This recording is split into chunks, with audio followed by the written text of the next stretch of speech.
Hello, everyone. This is Brendan Marcello. Welcome to the Auburn Undercover podcast, presented by WeHaveDonuts.com, D-O-U-G-H, nuts.com. Check them out. They're in Birmingham and Prevail Union coffee shops in Montgomery and Auburn. I would go to WeHaveDonuts.com for much more information on how you get their gourmet donuts delivered to you. It's really, really good. Really good. So, anyway, I'm going to start off the podcast here on a little bit of a rant. Tony Barbee, I know you guys remember him. Literally the worst coach in Auburn history, based off winning percentage. Just a terrible coach. As you may remember, if you don't know already, he sent out a cryptic tweet just of a crying, laughing emoji while Auburn was being blown out by Clemson in the second round of the NCAA Tournament. On Sunday night, I guess. Now, Tony, Mr. Barbee, was asked about it by Kyle Tucker, Kentucky reporter for SEC Country, on Wednesday as they prepare for the Sweet 16. And he says, quote, Tony Barbee says, quote, "My emoji had nothing to do with basketball. I wasn't watching games. It had nothing to do with basketball or any university. So I don't know why people took it that way." Unquote. I don't know if Kyle or another reporter asked him, well, what the hell was the tweet about anyway? Were you watching Jumanji on iTunes and you really laughed and thought, hey, people need to know how funny this movie is, but I'm not going to tell them what movie I'm watching. I'm just going to tweet out a cryptic tweet about of an emoji with no words attached. Give me a freaking break. The tweet is about in his explanation is about as lazy and half-assed as Tony Barbee was as a coach here at Auburn. Literally the worst coach in Auburn history, winning percentage-wise. The guy doesn't get it at all. This is a guy who had the nation's number 4 recruiting budget, and no offense to Jack Purchase, but he got guys like Jack Purchase on the team who weren't big-time contributors. Auburn paid for a recruiting trip to Australia for him. This is a guy who spent more time on the links golfing than he did game planning. This is a guy who would show up at practice at the wrong time. Players would be walking around Auburn Arena wondering what time practice would be that day. No set schedule, because even if the schedule was set, he was breaking it all the time with the players. With the media, forget the media. We'd show up and wait for him for an hour or more before he would even walk into the door. What was he doing? Hell if I know. He certainly wasn't winning basketball games. Now, a lot of people are going to go, this sounds like an Auburn homer or whatever. No, this is just a guy who's watched a lot of basketball and watched a lot of coaches and observed a lot of coaches and how they handle their programs. Tony Barbee is by far the worst coach I have ever dealt with in my life. I've only been covering the SEC and everything for, 12 years now. Only 12 years, but he is by far the worst coach I've ever had to deal with. And I'll say this right now. His explanation as to what his damn tweet was is just lazy and dumb. And I don't know, as I said, I can't speak for the reporter, but if it wasn't asked what was the tweet about, then that needs to be asked. And if it was asked and Barbee shrugged it off, which he's done all the time, and just walks away, that just shows you. But the fact that he did not explain himself at all, other than just saying, oh, that's not what it was about, and then that's his explanation, it's kind of the way he was about coaching the basketball team and doing everything else. This is a guy that would yank players off the floor inexplicably while they were hot shooting the basketball. He would just rip them off the floor. One of the worst coaches I've ever seen. One of the worst. I would not trust this guy to run anything, let alone a major college basketball program. Worst hire Auburn ever made, and by far the worst coach that I have ever covered. And I only covered him for a year. I could not have imagined covering him for his entire, I guess you want to call it tenure. I call it a mistake. He set Auburn basketball back 2-3 years, and Bruce Pearl brought in some good players. But anyway, not about that, but his explanation about all this is just absolutely silly, dumb, and goes along with his personality and the way he coached, which was lazy and half-assed. That's the Tony Barbee way. Anyway, let's move on. Speaking of Auburn basketball, as we know, they were eliminated in the second round of the NCAA Tournament. In the game they were really never in, other than I think they were tied 15-15 and then 41-9 run there by Clemson, and it was over. I mean, Auburn just didn't have a chance in that game. And I'll tell you this. People are wondering, were they out of gas or all this other stuff? Yeah, I think it's part of it. Yeah, he was out of gas. They were out of gas a little bit, but I think the biggest concern for Auburn was something that was stretching even before the Anthony McLemore injury. Everybody wants to point to that and how Auburn got thin, and then it just gassed everybody. Remember, Auburn got down 26 points to South Carolina with Anthony McLemore on the court. They actually climbed back into that game with Anthony McLemore off the court and injured. Auburn just kind of lost its way. It stopped playing as well as it was. And it's not necessarily just knocking down shots. Definitely they weren't knocking down shots. But here's the reason why I believe they weren't hitting shots. One, they were tired. Yes. Two, I think players, individuals on the court were just trying too hard. They're trying to take over games themselves and forcing shots and forcing themselves into situations that were not conducive to winning basketball. They were not doing the things they were doing earlier in the season, which was share the basketball, pass, make that extra pass, find a wide open guy, and shoot it. And even when they would do that from time to time over the last 3 weeks, it was almost like they were out of rhythm by being in rhythm because they were so used to doing their own thing. And it takes me back to what Mustafa Heron was doing. He was having some good games, some good numbers, I should say. And that's not conducive to successful basketball for Auburn. It just hasn't been all season. They're at their best when Jared Harper and Bryce Brown are leading the show, and Mustafa Heron is about like the third or fourth guy. You know what I mean? Mustafa, if he is taking over a game, and by taking over a game, I mean he's scoring like 18 to 20 points. He's not necessarily taking the game over. He's just putting up a lot of shots and getting his points. Auburn's not going to win games. And that's kind of what happened the last 3 weeks of the season. Yes, they were gassed a little bit. They were tired. I am not discounting that, but I think the bigger issue was they just kind of got away from what they were doing. Players forced things. They were trying a little bit too hard, and that even goes to Bryce Brown and Jared Harper. They were playing out of their element. Jared Harper did not play the way we were accustomed to seeing him play. Dishing out assists, hitting guys for alley-oops just wasn't happening. Everybody was playing out of their element. I think they got away from that signature stew, so to speak, that they were mixing up and able to cook up every night. And they just couldn't do it down the stretch. And I think a lot of factors went into that. I think the depth, them being gassed, but mostly they just thought because that there were so few people on the court, well, not on the court, but on the bench, and then you would see them struggle from time to time. They started pressing, and that's when players started trying to do too much. Mustafa Heron was maybe the most consistent player when he kind of tried to take over games.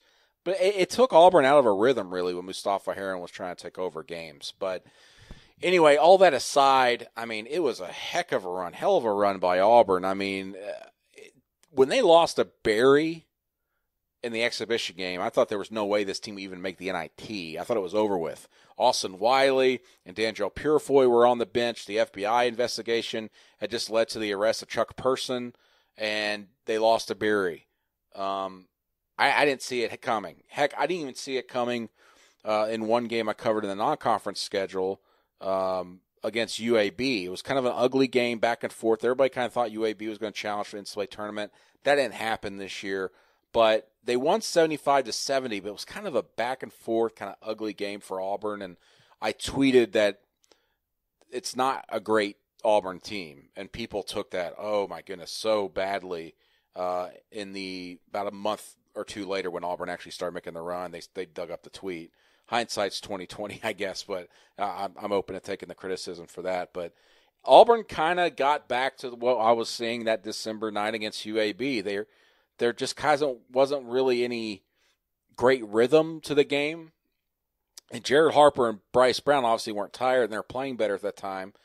But I would say that even that December team I saw when they were playing UAB and they won by 5 points, I think that team would have beaten the team that was in the NCAA tournament, just because they kind of got away from everything. It looked like a so much more different team because they were not playing Auburn basketball and the way they got successful this season. And I would think that Bruce Pearl will probably say the same thing.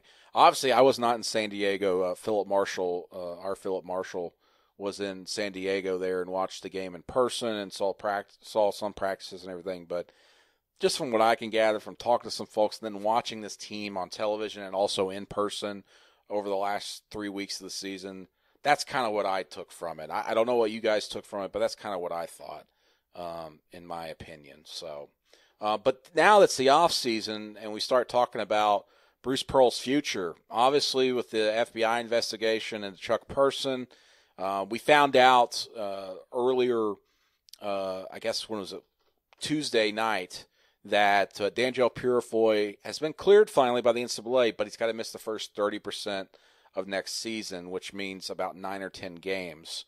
I'm not sure on the exact number. I know some folks are saying 9 games, but it might be 9 or 10. So Austin Wiley and Danjel Purifoy will be eligible to play at some point next season. Question is, does Austin Wiley come back to the team next year, or does he try to go pro? I'll get into that a little bit right now in a little bit, but the immediate future concerns Bruce Pearl's future. And what I can tell you is people want to know about a timeline. You know, where's the NCAA in all this? Where's Auburn in all this? Here's what I could say. Auburn obviously hired Lightfoot Franklin White back in early November, when the Chuck Person arrest happened. And they started doing an internal review. And that's when that led to the suspension, the administrative leave, I should say, of 2 support staffers, Jordan Verhulst and former Auburn guard Frankie Sullivan, who was on the support staff. They were suspended or placed on administrative leave. They have not been told or explained as to why exactly they've been placed on administrative leave. Obviously, that internal investigation turned some things up, and that's why they were placed on administrative leave, as they continued to investigate. This independent group, which Auburn's paying money, obviously, has had 5 months to look into all of this. So obviously they have gathered things. And now it's time for them and the Auburn's president's office and others, general counsel, whatever, to sit down with Bruce Pearl and talk. And I was told Tuesday night by the president's office that discussions, quote, are ongoing with Bruce Pearl. Now, I don't take those discussions to mean that there's a contract extension on the table. In fact, that's not what's going on, obviously. After a season in which Auburn wins an SEC title and wins 26 games, the second most in school history, contract extensions are definitely at the forefront of the conversation. But because of that FBI investigation and the resulting fallout from it, the discussion is going to be, how much did Bruce Pearl know? Did he know anything? And is there anything else that they need to be concerned about with the program? And that's where this internal investigation comes up and comes in. Now, here's what we also know. Stephen Leith, the president of Auburn University, has also said that the NCAA is coming. They are coming to town. Now, will Bruce Pearl be sitting down and talking to them? Don't quite know. But my gut feeling, and this is just my opinion right now, this isn't necessarily fact or something I'm being told. I'll get to what I'm being told here in a minute. But my gut feeling is that Auburn has got to make a decision and stand by that decision sometime before the summer months. And the reason why I say that is because of recruiting, number one, and number two, the players on the team. You have to do right by them. You have to let them know who their coach is going to be before it's too late to leave the program if they want to. Because too often these players could get caught in situations where, their coach leaves or gets fired or whatever, or something happens, and then they really don't have any options to leave, even though they're going to hate staying there or whatever. And that's just the human part of it. No Auburn fan, and from that fact of the matter myself, want to see these players leave Auburn. I like to see them and keep covering them, and because they've got a pretty good unit coming back next season, as we all know. But you got to be fair to the student athletes too. You have to think of them. And so I would hope that Auburn and its independent investigation through Lightfoot, Franklin, and White have had enough time in 5 months to dig up whatever they have and then start questioning Bruce Pearl and the staff now that the season's over, to make a sound decision, and so that they don't necessarily have to wait on the NCAA to come to town and, ask questions themselves, because they're going to go, here's what we discovered, here's what we're turning over, and this is why Bruce Pearl's our coach still, or this is why Bruce Pearl's not our coach anymore. They've got to do that, I think, before the summer months. Now, that's my opinion part of it. From what I'm being told, and these are people in Bruce Pearl's corner and on his side, they believe they're going to know something in the next 2 to 3 weeks. I don't know why they believe that. And this goes back to why didn't the reporter follow up with Tony Barbee about what he was tweeting about? But I haven't been able to get anybody to tell me why 2 to 3 weeks. Is it true? Don't know. I don't know. But people in his corner seem to think that things will get settled down here the next 2 or 3 weeks. Bruce Pearl said in San Diego he expects to be the coach. But he also said unless they find something, which was a very interesting quote, and probably one he probably wishes he could have back, but he said it. But having said that, it'll be interesting to watch these next 2 to 3 weeks, see if that timeline that, like I said, that's why we're not necessarily reporting that. It's just because it's based off stuff that I've been told that from people in Bruce's corner, not necessarily people that are involved in the investigation or whatever. Maybe it's been communicated to Bruce's people. I don't know. But, really the final word in all this is going to come down to the president's office. They've been handling everything. Whenever a player's eligibility has been addressed, or they've been cleared, or 2 staff members were placed on leave, or Chuck Person was fired, all the announcements and statements have come from the president's office, not the athletics director, who is Jay Jacobs and now Alan Green, not the athletics department, not an athletics department spokesman like usual. It's all come from the president's office. So this is obviously something that's being handled by the president's office, as we all know, and then an independent investigator. And now is the time for them to sit down. And as they told me Tuesday night, they're having ongoing discussions with Bruce Pearl, which leads me to believe that they're working toward a resolution of some sort. What will happen? I don't know. I really don't. It all depends on what the internal investigation pulled up, and also if whatever they discovered, they present to the NCAA, and the NCAA goes, okay, this is what you got or whatever. Because the NCAA obviously has got its hands full right now as it just pertains to college basketball as a whole during the fallout of this FBI investigation, and obviously not just at Auburn, but everywhere. But there you go. That's where things stand. Now, as far as future of players, the 2 guys I would be really concerned with, as far as maybe leaving, in a vacuum, so to speak. Let's say Bruce Pearl's a coach, nothing changes, but the NBA is a factor. Mustafa Heron and Austin Wiley are the top 2 guys that could potentially leave. I would not be shocked if either of them leave. I know Austin Wiley's kind of on the fringe right now as far as the NBA draft boards, but I think the workouts for him going into May, they've got 2 months here really, or less than 2 months, to kind of figure out their situation where they stand. If he has some workouts or whatever and does very, very well, he could rocket up those boards and end up leaving Auburn. Mustafa Heron is an interesting cat, just because if you remember a year ago at this time, maybe a little bit over a year ago, obviously, all of a sudden out of nowhere he announced that, hey, I'm staying at Auburn. No one, I thought, and people are talking to, thought that he was an NBA draft prospect. But here's what you got to remember.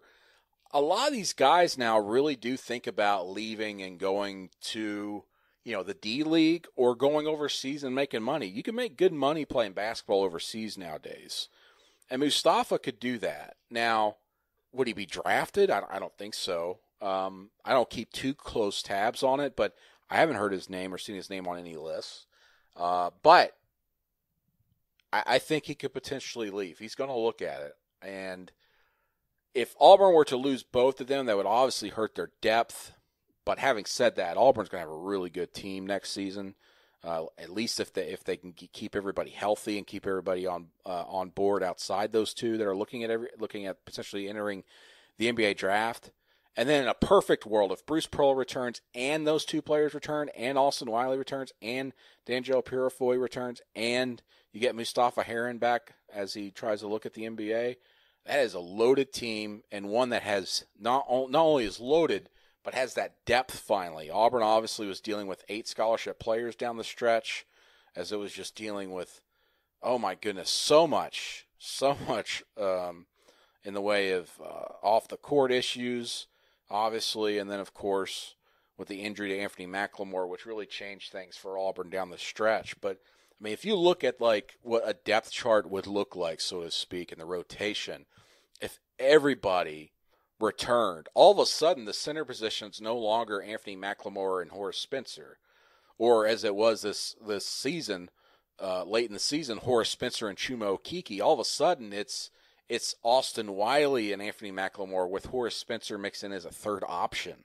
And then you can move Chuma Okeke to the 4 where he's better and can go out to the wing and be a shooter as well. They've got some really great pieces coming back. Bryce Brown coming back, Jared Harper coming back at point guard. Man, and if Mustafa Heron comes back and they have D'Angelo Purifoy, that's a heck of a lineup, and one that'll be in the top half of the SEC. And I know a lot of people will be like, well, top half, why aren't they should be at the top? SEC is going to be pretty darn dangerous next season, in my opinion. If you just look at the players that are coming back, the teams, obviously, and what they've been able to build with their new coaches over the last 3-4 years, pretty darn impressive. And I know that the SEC isn't very well represented in the Sweet 16 right now with Kentucky and Texas A&M. Actually, the two teams everybody expected to finish in the top 2 in the preseason. Isn't that funny how that worked out, even after Texas A&M struggles and Kentucky losing 4 straight? But I think next year could be just as good. I could see the SEC sending 7, maybe 8 teams to the NCAA tournament once again. It's a deep league finally. It's back, in my opinion. You're seeing a lot of fun basketball teams out there. Can Auburn keep it going? Because they've got to build off this. They've got to continue winning, number one, but they also got to continue recruiting very well. And obviously, recruiting hasn't been very, I guess, top tier elite right now. One, because everything that's going on with college basketball and the investigation, but 2, Auburn doesn't have any seniors on scholarship right now, other than I don't think Pat Kime was put on scholarship. Maybe I'm wrong. He may have been put on scholarship at some point, but Pat Kime didn't play, but he was the only senior on the roster. So Auburn's returning all these underclassmen unless a couple go to the NBA draft. Now, then that also opens up the door if those two guys being, of course, Wiley and Heron, go to the NBA draft, and if Bruce Pearl's still around, does Bruce Pearl go on the grad transfer circuit and try to find someone? And again, that goes back to my point that, in my opinion, Auburn's got to get this settled somehow, some way, and make a decision on Bruce Pearl before the summer months. So Bruce Pearl, or whoever the coach is, can figure out what to do with this roster and going forward recruiting-wise, because if you stretch this any further, it could really hurt your program.